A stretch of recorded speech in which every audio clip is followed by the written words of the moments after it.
එදා දවසේ රෑ හස්බන්ඩ් ගෙදර ආපු දවසේ මට කිව්වා අපි ෆ්‍රයිඩ් රයිස් එකක් හදමු කියලා. ඉතින් මම අයියයි ලෑස්තිනේ රෑ වෙලා ෆ්‍රයිඩ් රයිස් එකක් හදන්න. මම ඉස්සලාම් චිකන් හොඳට තම්බ ගත්තා. තම්බගෙන කෑලි වලට ඉරා ගන්න ඕනේ. ඊළඟට තාච්චියට තෙල් ටිකක් දාලා තෙල් ටික හොඳට රත් වෙන්න දෙන්න ඕනේ. තාච්චියට නම් මොකුත් කියන්න එපා. තාච්චිය ගොඩක් පරණයි මගේ දැන්.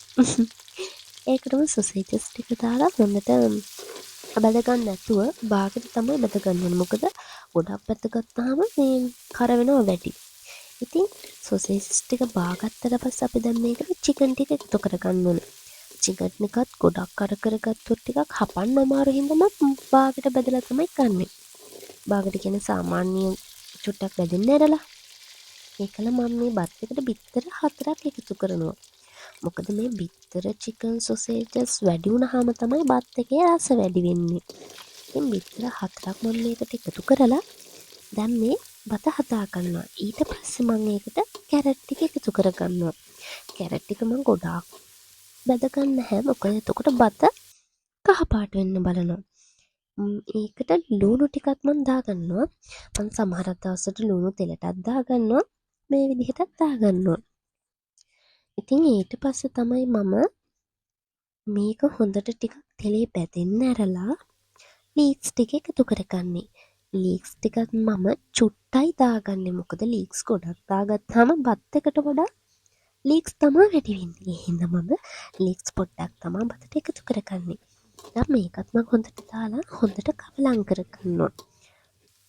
ගොඩාක් එළවලු ටික මම බැදෙන්න දෙන්නේ නැහැ. සෝයා සෝස් උත් තියෙනවා නම් ඒකුණු චුට්ටක් එකතු කරගන්න. ඉතින් එළවලු ටික අපි චුට්ටක් තෙලේ තව බැදගත්තා නම් හොඳයි. ඒකලා සීනි ටිකක් මේකට අපි එකතු කරගන්න ඕනේ. මොකද සීනි දැම්මම රසයි කියනවනේ. ඉතින් මේ අතරතුර අපි මේකට බත් චුට්ට එකතු කරගෙන හොඳින් කවලම් කරගන්න ඕනේ. මේ මං හදන විදිහ ඔයාලා කොහොම හදනවද දන්නේ නැහැ. එක එක්කෙනාගේ එක ක්‍රම තියෙනවනේ. ඉතින් මේ මං හදන විදිහ. මේකට බත් චුට්ට එකතු කරලා හොඳට කවලම් කරගන්න ඕනේ. ඒකටලා උඩින් කැමති නම් තව අමුවට ලීක්ස් ටිකක් එකතු කරගන්න පුළුවන්. මේ තියෙන්නේ මං හදාගත්තු ෆ්‍රයිඩ් රයිස් එක. ඉතින් ෆ්‍රයිඩ් රයිස් කන්න මං හදාගත්තේ ඉස්සෝ. ඉස්සෝ ටිකක් තමයි මම තෙල් දාගත්තේ. මොකද ඉස්සෝ කන්න මට කහසයි. ඒ හින්දා මම ඉස්සෝ ටිකක් තමයි තෙල් දාගත්තේ මගේ ෆ්‍රයිඩ් රයිස් එකට. ඉස්සෝ ටිකත් අපිට ඕන නම් මේකටම බත් එකටම එකතු කරගන්න පුළුවන්. එතකොට ඉතින් තවත් රසයි. ඒ වුණාට මම වෙනම එකතු කරගත්තේ මං ඉස්සෝ වෙනම තෙල් දාලා කන්න ආස නිසා.